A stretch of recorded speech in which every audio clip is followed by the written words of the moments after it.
The reading that I'd like to read to you now comes from Khalil Gibran's book, The Prophet. Helen and I have been fans of Khalil Gibran for a long time. We actually had a piece of his read at our wedding going back a few years ago. When Daphne came to me 2 weeks ago armed with a folder full of pages and asked me if I'd take the service this morning, I was delighted to find that one of the things inside was a Khalil Gibran poem, so it's lovely to have that. And I might just add at this stage that I'm a little bit of a puppet of a ventriloquist this morning, because Daphne is the one who really organised this entire service, the hymns and the readings, and I think she's done a fantastic job, so it's lovely to do that. She should be sitting out here perhaps, and I should be on her lap, and she could be moving my mouth as I go.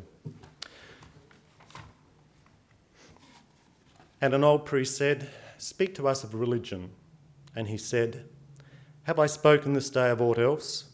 Is not religion all deeds and all reflection? And that which is neither deed nor reflection, but a wonder and a surprise ever springing in the soul, even while the hands hew the stone or tend the loom?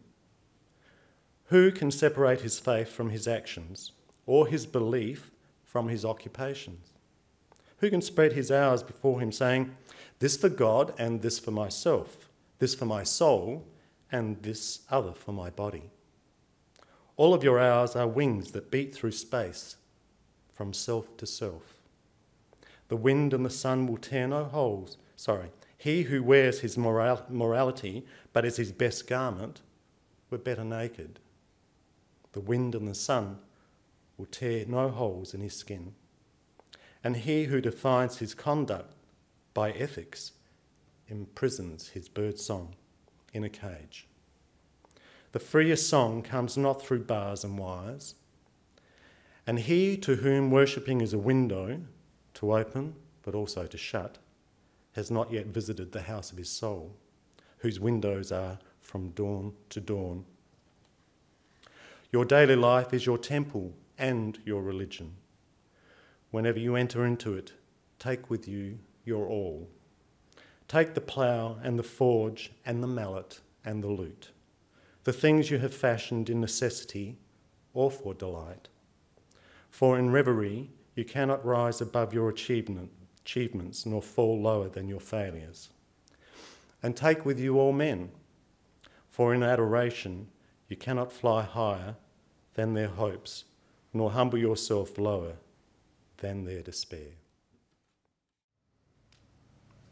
As I mentioned before, when Daphne handed me over the envelope, she had inside a sermon that had been given by the Reverend George Marshall in this church in 1985. And she said she thought it was a fine sermon and might make a good one to base the sermon on today. When I told Helen that that was the title of the sermon, she said, "Oh my goodness, sounds a bit dull. People will be going to sleep." So I had my doubts when I first started going through it. But bear with me, I hope I don't put you to sleep with it. When I joined this congregation 5 years ago, I had little idea of what a Unitarian was. And while I was undertaking a J-curve of learning about Unitarianism, I discovered mainly through interim pastors that we had at the church at the time that there was another part of Unitarianism, and that was Universalism, or Unitarian Universalists. And appeared that this was mainly an American phenomenon. When Daphne asked me if I would take the service today and hand me the package, inside was George Marshall's address on Unitarian Universalists. And I thought, what a great opportunity to learn a bit about it, because I hadn't learned much about it. The Reverend George Marshall was a Unitarian Universalist minister from America, and he began his sermon by providing a question for the congregation to ponder. Is a Unitarian in North America any different than a Unitarian in the British Commonwealth? Love that, because we don't use it much anymore, do we, the British Commonwealth? Or specifically Australia? Good question. But first, it might be useful to have a simple definition of what a Unitarian is. So here goes. A Unitarian is a person who believes that God is one being and rejects the Trinity. Now, I know that doesn't encompass the whole thing, but it's a working definition for the purpose of today's address. A modern Unitarian is far more than that, we know that. And that definition draws from our historical perspective coming out of Judeo-Christianity.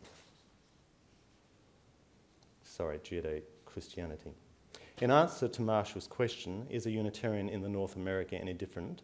He stated that we must make allowances for regional differences, or perhaps just for differences, or perhaps individuality, since no two of us may be exactly alike.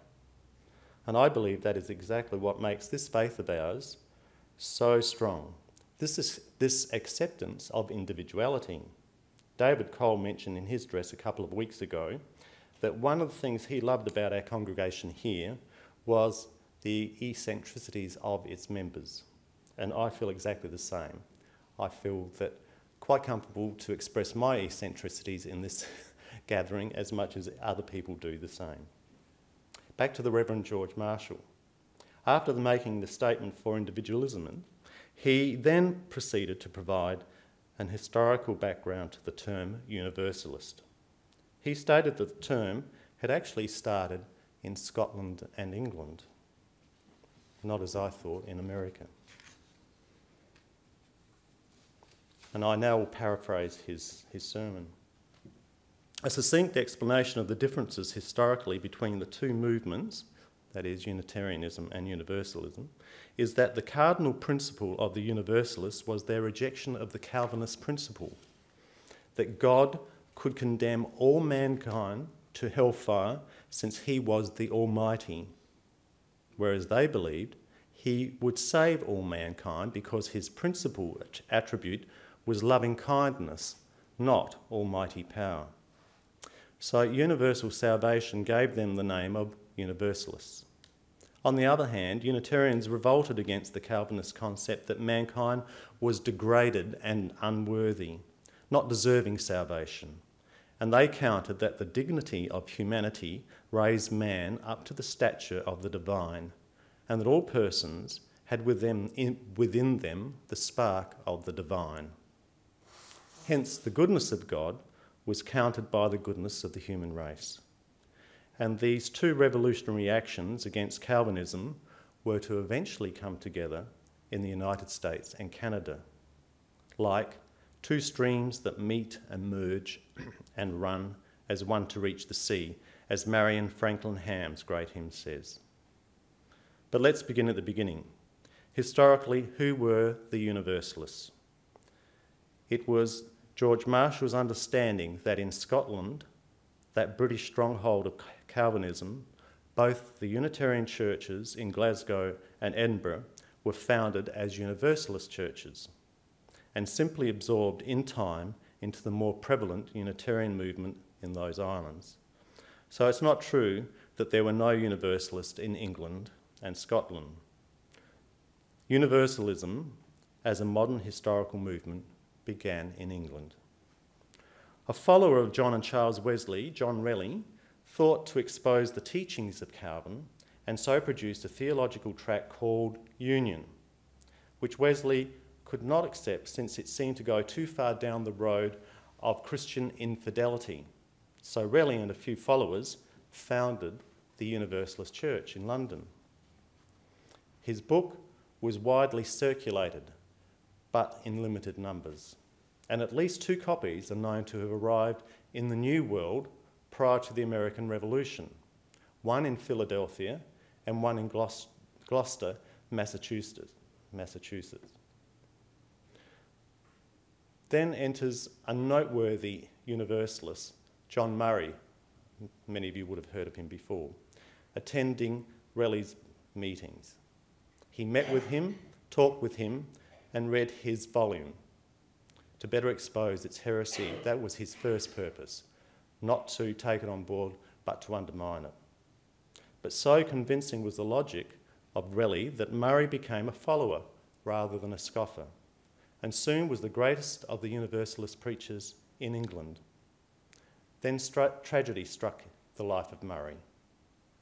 Murray was married, and the beautiful young woman died in childbirth, as did the child, plunging Murray into the depths of depression, so he no longer could preach the glad tidings of universal salvation. He stopped preaching and determined that he would go to America, to the new frontier, and start a new life.